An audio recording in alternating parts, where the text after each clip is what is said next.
은혜가 함께 하시길 축원합니다. 본문은 예수님이 십자가에 죽으시고 3일 만에 부활하신 사건이 있고 난 후에 제자들에게 일어난 일입니다. 당시 예루살렘은 두 세력이 지배하고 있었습니다. 정치적으로는 로마가 지배하고 있었고 종교적으로는 유대교가 지배했습니다. 당시 유대교 지도자들의 권세는 대단했습니다. 종교적으로뿐 아니라 사법적인 영향력까지 행사하는 예루살렘의 실세들이었음을 우린 사도행전을 통해서 볼 수 있습니다. 대제사장과 그의 동료들이 공회와 이스라엘 원로들을 다 모았다고 한 걸 보면 예루살렘은 제사장이 지배하는 종교적 사회였음이 분명했습니다. 예수님의 죽음에도 두 세력이 관여했음이 분명합니다. 예수님의 처형을 집행한 건 로마 정치 세력이었고 하나님을 모독하는 자라 단죄하고 죽음으로 내몬 건 유대 종교 지도자들이었지요. 유대교 지도자들에게 예수님은 머리 아픈 존재였습니다. 예수님은 기존의 종교 질서를 어지럽히고 위협하는 위험한 인물로 간주되었지요. 그러기에 저들은 결국은 예수님을 자신들의 종교법에 의해 십자가에 처형할 수밖에 없었던 겁니다. 저들은 예수님을 십자가에 죽이고 나서 쾌제를 부르며 한시름 놓았을 게 분명합니다. 그런데 그건 잠시뿐이었습니다. 예수님은 십자가에서 죽었지만 3일 만에 부활하셨고 예수님의 부활을 목격한 제자들은 오히려 더 힘을 얻게 된 겁니다. 예수님이 십자가에서 죽을 때까지만 해도 뿔뿔이 흩어졌던 제자들, 그런데 부활하신 예수님을 보고도 믿지도 못했던 저들은 별 볼 일 없는 제자들이었지요. 그런데 이런 제자들이 달라진 겁니다. 죽기를 각오하고 예수님의 부활의 생명을 전하는 겁니다. 제자들의 입과 몸을 통해 예수님이 살아 움직이고 있었습니다. 예수님의 이름으로 이런 제자들을 통해 병자가 낫고 안진병이가 일어나는 기적이 일어나는 겁니다. 예수님을 죽이기 전에는 예수님 혼자였는데 이젠 예수 혼자가 아니었습니다. 12제자를 중심으로 수많은 제자들이 또 다른 예수가 되어 유대 종교 지도자들이 득세하던 예루살렘을 영적으로 신앙적으로 온통 들쑤시고 있었습니다. 더욱이요, 베드로가 한 번 설교하면요 3,000명이 회개하고 5,000명이 회개하는 놀라운 회개의 역사가 일어납니다. 그 결과 예수가 부활하셨습니다라는 소식이 빠르게 예루살렘 전체에 퍼져나갑니다. 5장 28절 보십시오. 우리가 이 이름으로 사람을 가르치지 말라고 언급하였을 때 너희가 너희 가르침을 예루살렘에 가득하게 하니, 이 유대종교 지도자들의 말에 의해 예수님의 부활의 말씀이 예루살렘에 가득 찼다는 걸 그들이 인정합니다. 일이 이렇게 되리라고 누구도 예상하지 못했을 겁니다. 그런데 생각하지 못한 일이 눈앞에 벌어집니다. 그러니 예수님을 죽인 자들의 마음이 어떻겠습니까? 당황스러웠겠지요. 어떻게 이 사태를 수습해야 할지 난감했을 겁니다. 하지만 쉬운 길이 없는 게 아니었지요. 당시 종교 지도자들은 힘이 있었기 때문에 종교적으로 뿐만 아니라 사법적으로도 힘이 있었기에 제자들의 입을 닫아버리면 된다 생각한 겁니다. 그래서 대제사장과 그의 무리들은 일단 제자들을 체포해 감옥에 가두어버린 겁니다. 그런데 더 기가 막힌 일이 벌어집니다.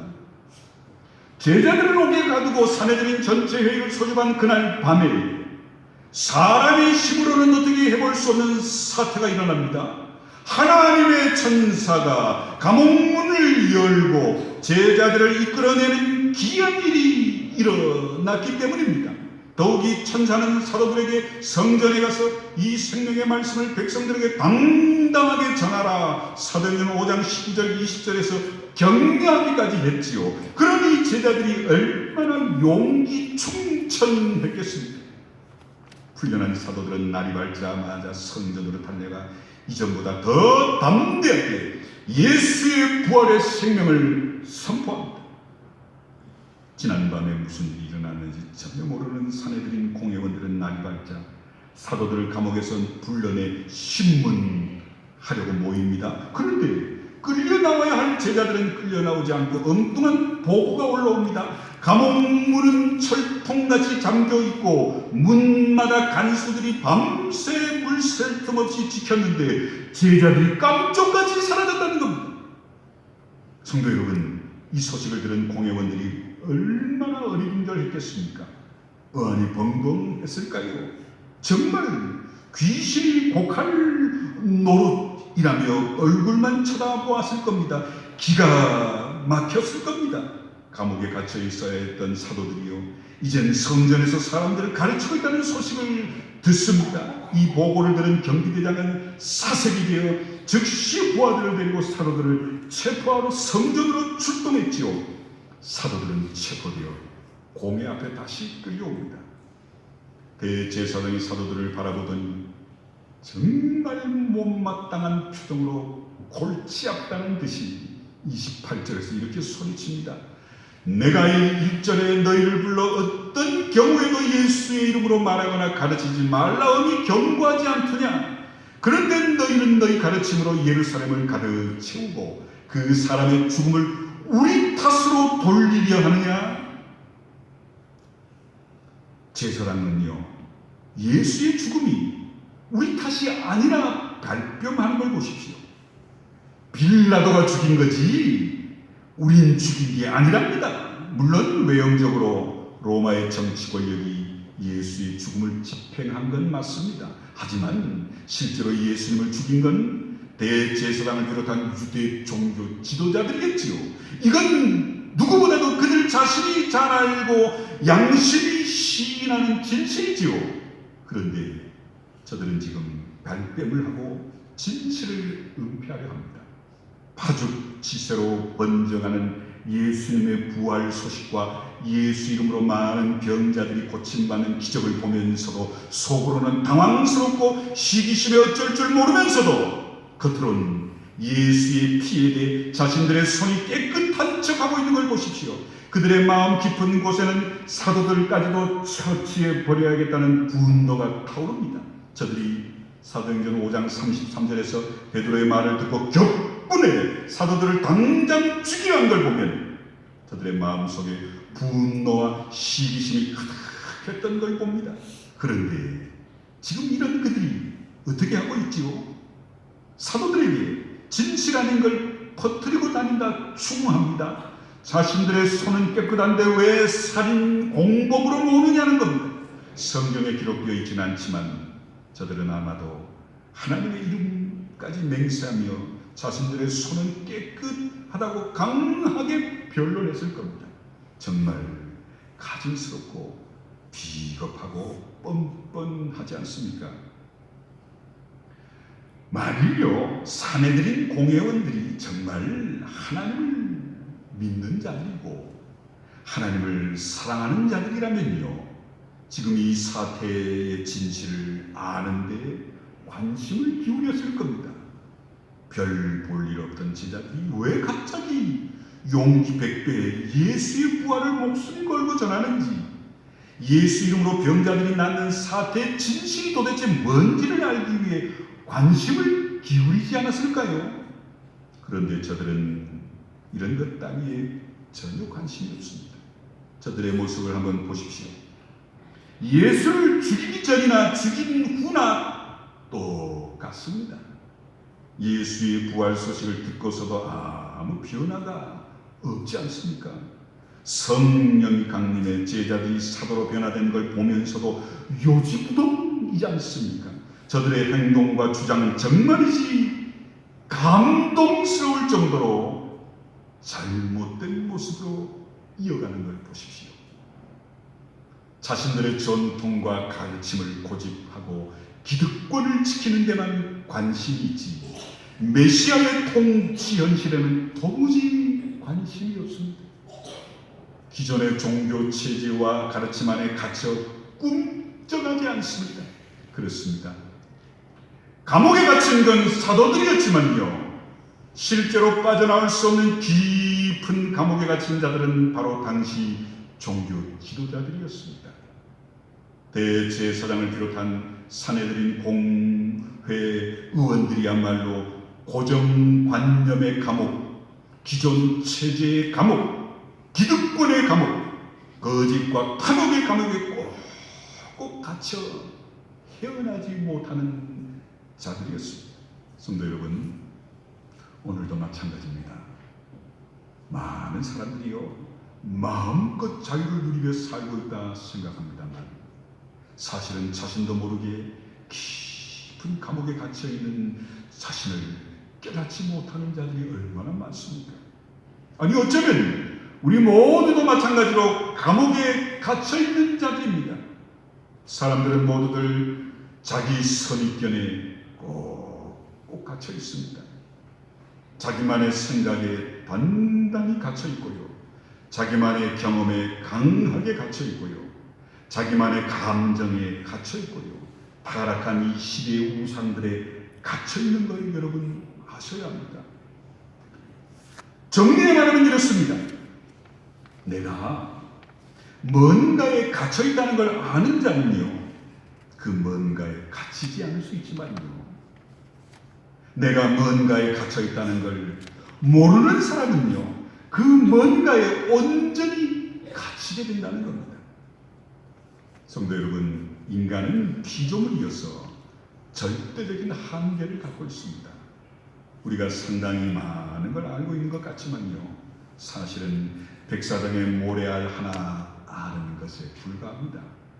그리고 어쩌면 이 안다는 것도요, 온전치 못할 가능성이 대부분이지요. 성도 여러분이 평생 경험하고 깨우쳐 알고 있는 것이 얼마나 된다고 확신하세요? 정신적으로, 감성적으로, 감각적으로, 지적으로, 사업상, 세상적으로 경험하고 깨우친 게 얼마나 될 것 같습니까? 이 작은 일부분에 불과할 뿐임을 아셔야 합니다. 그것마저도 불완전하고 희미한 것임을 깨달으셔야 합니다. 성도 여러분, 믿음의 세계도 마찬가지입니다. 내가 알고 있는 예수, 내가 배운 신학, 내가 경험한 하나님이 온전한 걸까요? 아닙니다. 그렇지 않습니다. 작은 일부분에 불과할 뿐입니다. 하나님의 세계, 성경의 세계는 무궁무진합니다. 어떤 신학자나 영성가도 다 알 수 없을 만큼 깊고 심오합니다. 하나님의 세계와 성경의 세계는요, 사람이 지성과 영성으로 온전히 깨닫고 담을 수 있는 그런 만만한 세계가 아닙니다. 그런데 자신이 이걸 다 알고 있다고 생각하면 어떻게 될까요? 자신이 알고 있는 것만이 옳다고 주장하면 어떻게 될까요?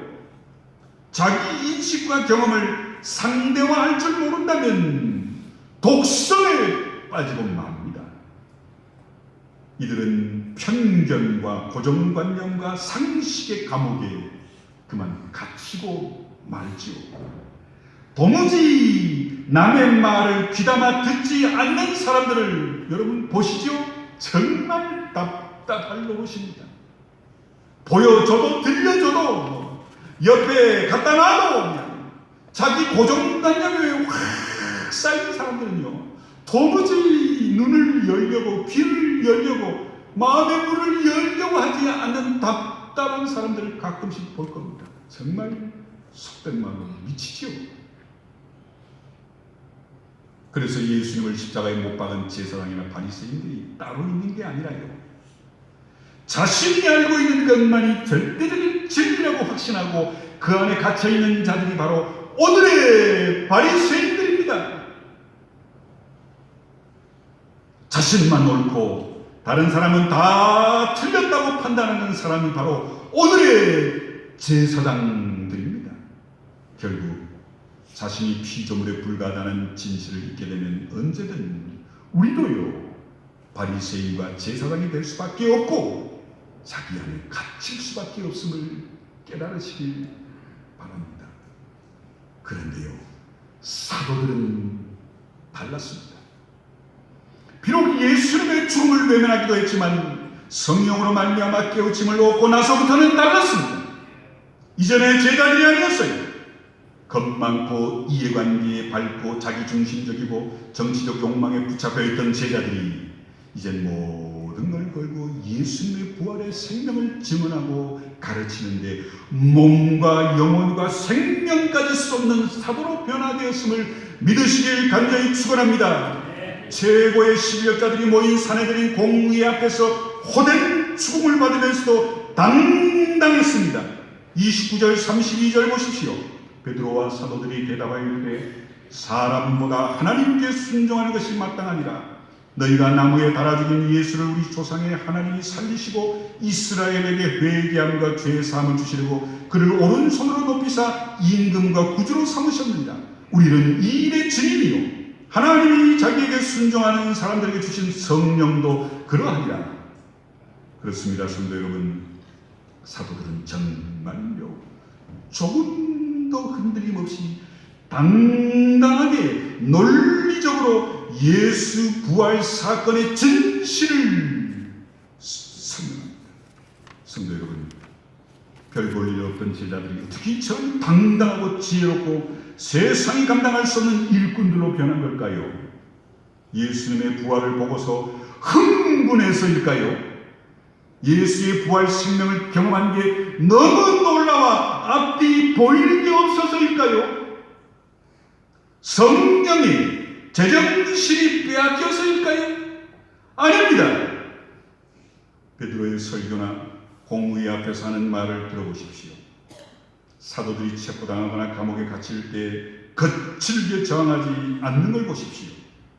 사도들은 감정적으로 들떠 앞뒤를 분간하지 못하지 않고요. 정치적 야욕을 가지고 세력화를 꾀하지도 않았습니다. 비폭력, 무저항으로 일관하지요. 매우 침착하고 이성적이었습니다. 더욱이 여러분 오해하시면 안 됩니다. 성령은요 정신을 빼앗는 영이 아니라요 성령은요 정신을 들게 하는 영이심을 믿으시길 바랍니다. 가끔씩 잘못된 기도원에 가서 성령 받았다는 분들 보면요 예배 도중에 막 혼자 목사님 설교하는데 막 방언으로 막 기도합니다. 어떤 분은 와 영역이 대단하니 천만에 아닙니다. 성령은요 정신을 들게 하는 영, 질서의 영이지요. 뭐 그냥 질서를 무시하고요 교회 권위까지 무시하며요 자기의 영성을 자랑하는 게 성령이 아니라 그건 귀신의 영입니다. 성령은 진리의 영이십니다. 사도들은요 넋이 나간 자들이 아니었어요. 성령에 충만한 자들이었습니다. 그렇다면 무엇 때문일까요? 제자들이 변한 건 부활이라고 하는 기이한 현상 때문이 아니라요 부활의 생명 때문이었습니다. 제자들이 변한 건 부활의 생명과 부활의 세계를 보았기 때문이었습니다. 제자들이 변한 건 하나님의 나라를 보았기 때문이었습니다. 예수님이 말씀하신 하나님의 나라 뒤에 보면 하나님의 나라는 밭에 감추인 보화와 같다. 마태복음 13장 44절에 나오지요. 어떤 사람이 밭에 깊이 감추어 있던 보화를 그만 밭을 갈다가 발견하고는 묻어둡니다. 기뻐 어쩔 줄 몰라 집에 가 가진 재산까지 빚내가면서 그 밭을 사는 것처럼 하나님의 나라를 발견한 사람도 그렇다는 겁니다. 바로 본문의 사도들 보십시오. 사도들은 예수님의 부활 생명이라는 보화와 하나님 나라는 보화를 발견하자 기뻐 어쩔 줄 모릅니다. 그리고 그 부활의 생명을 전하는데 온전히 모든 걸 바칩니다. 세상 모든 것들이 가짜이거나 가치 없어서가 아닙니다. 자신들의 생명과 삶이 저주받는 것이거나 죄악된 것이어서가 아니었어요.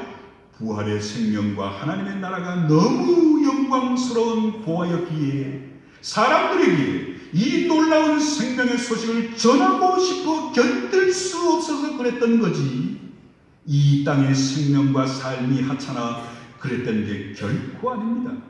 예수 믿으면요, 세상의 직업과 돈 버는 것과 집 욕심, 돈 욕심, 출세 욕심, 권력 욕심은 비열하고 저주스러운 것으로 착각하고 우린 산에 들어가 우리 기독교인만의 공동체 삶을, 거룩한 삶, 우리끼리 먹고 마시고 사는 그런 삶을 구가하라고 하나님 우리에게 요구하신 게 아닙니다. 세상은요, 하나님이 창조하신 소중하고 값진 선물입니다. 한없이 감사해도 부족할 만큼 풍요롭고 영광스러운 하나님의 작품이에요. 예수 믿으면 세상의 돈과 명예와 권력과 자연과 모든 게 다 저주스러운 것으로 보이면 안 됩니다.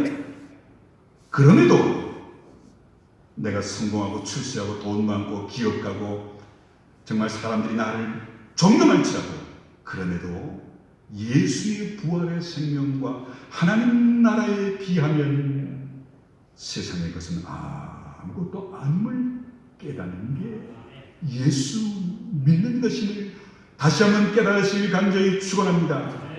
예수 믿으면 세상을 미워하고 저주하는 게 아닙니다. 바울도 같은 경험을 했죠.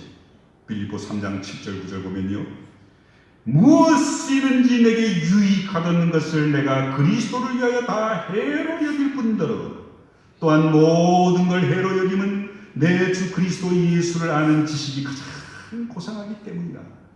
내가 그를 위하여 모든 걸 잃어버리고 배설물로 여김은 그리스도를 얻고 그 안에서 발견되려 함이니 내가 가진 의는 율법에서 나는 것이요 오직 그리스도를 믿음으로 말미암은 것이니 곧 믿음으로 하나님께로부터 난 의라.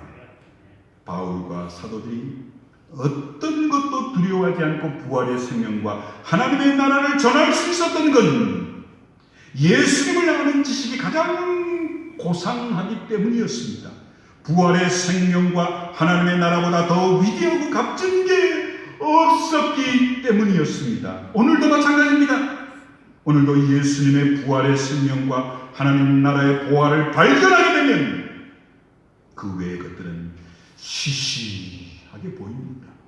이전엔 목숨 걸고 오직 돈, 명예, 권력, 출세였지만 그걸 얻어도 누려도 부활의 생명과 하나님의 나라가 너무 영광스럽고 아름답게 확신하고 경험한 나는 거기 내 마음을 빼앗기지 않게 되는 거지.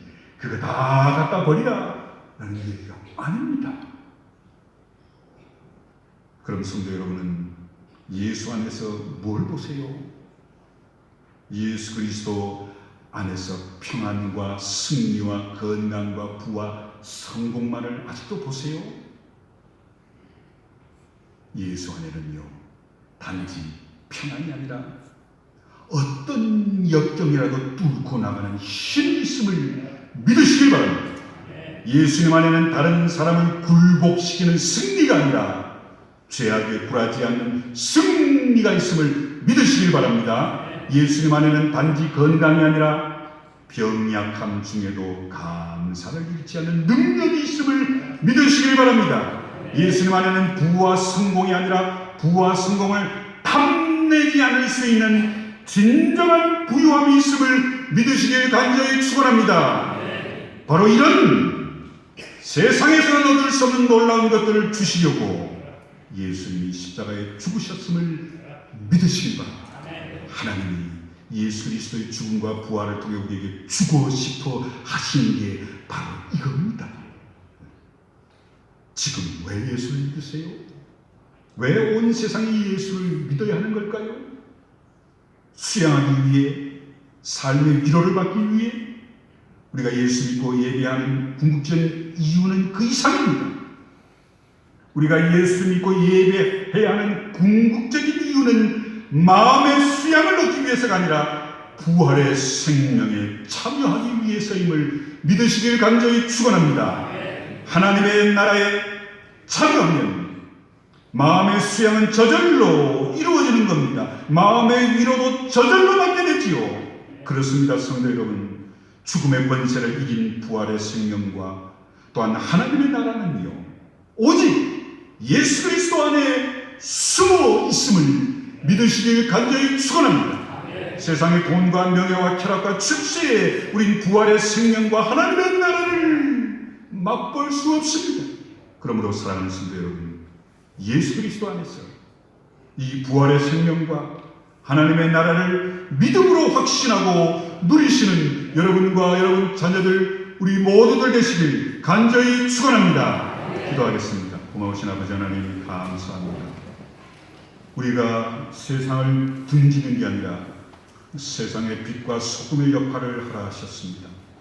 하나님이 나에게 주신 달란트와 능력으로 세상에서 출세하고 성공하고 부자가 되고 사업을 이루고 큰 돈을 벌어, 하지만 내 안에 부활의 생명력과 하나님의 나라를 경험했기에 하나님이 주신 세상의 축복에 내 마음이 빼앗기지 않고 하나님이 주시는 도구에 불과함을, 선물에 불과함을 깨닫고, 하나님, 우리는 온전히 부활의 생명력과 하나님의 나라를 가장 소중한 것으로 누리며 또 그것을 추구하고 간직하고 전하는 우리 교회와 성도들 되게 주시옵소서. 예수님의 이름으로 기도하옵나이다. 아멘.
누리시길 바랍니다.